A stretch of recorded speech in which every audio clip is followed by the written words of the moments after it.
Like I cover up with black tape the main light, but there's another one here that I haven't been covering up. So when a pebble lands,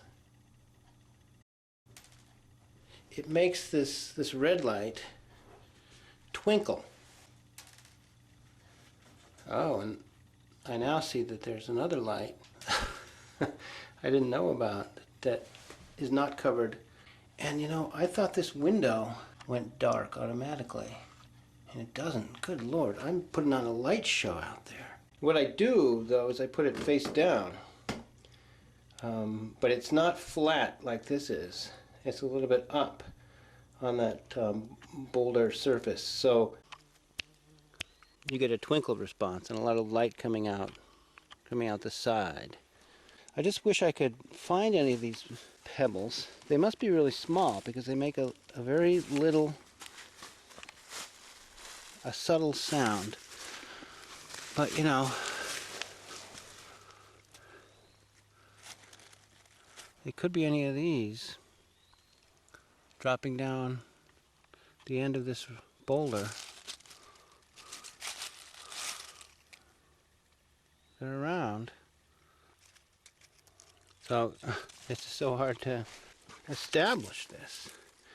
You'd think there'd be some left over on the rock, because so many of the landings sound so low impact that they would just stay put up here. But I don't see a single one. It's just a deepening mystery. I guess it's conceivable that whoever it is sitting right here. There's a little shelf not too far above.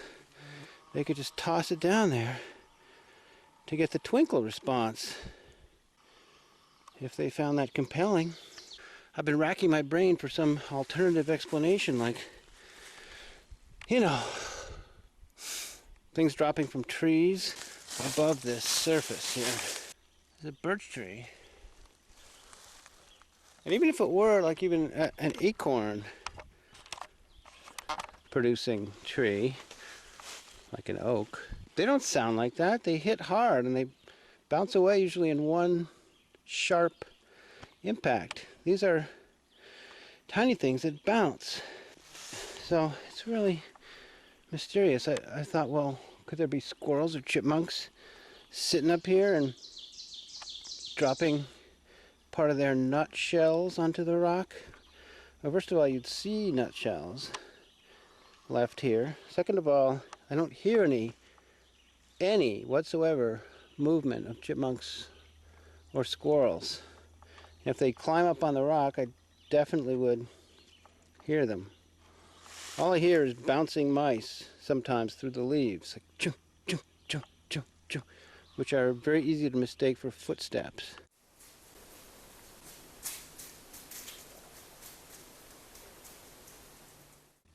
But I learned the hard way years ago that those are mice. Well, could they be mice coming up here on the rock? Dropping, what would they drop that would sound like that? And if they dropped anything, why wouldn't they be left here? And why wouldn't we hear the mice climbing aboard in the first place? And why wouldn't that sandwich have been nibbled by mice who are always up for a little treat? It's just thoroughly puzzling to me. So I'll do a test here. I've got some pebbles. Again, they'd have to be pretty little.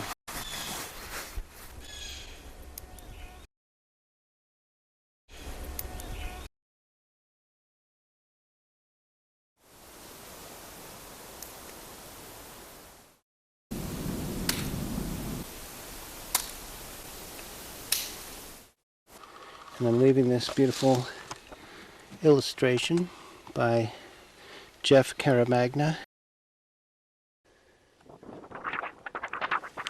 See what the heck they make of that.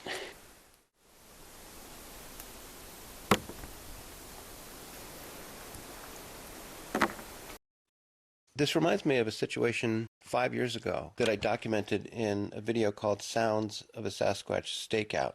I had a thermal camera and an audio recorder by a lake at my research site 11 miles away from here. And the one knocking individual stayed for 6 hours very close to the recorder and communicated with others who were knocking at different distances. It seemed to me that this one had been stationed on sort of guard duty to keep tabs on the foreign element, the potential source of trouble or uncertainty. And here too, it seems that after refraining from taking the sandwich, this individual stayed put. At the habituation site in East Texas, where I've spent a lot of time, I also experienced one night this strategy of stationing one of them by the trouble spot or by the human element. This is the same place where in 2008 I had filmed with a thermal camera a Sasquatch spying on a small group of us through a wood pile.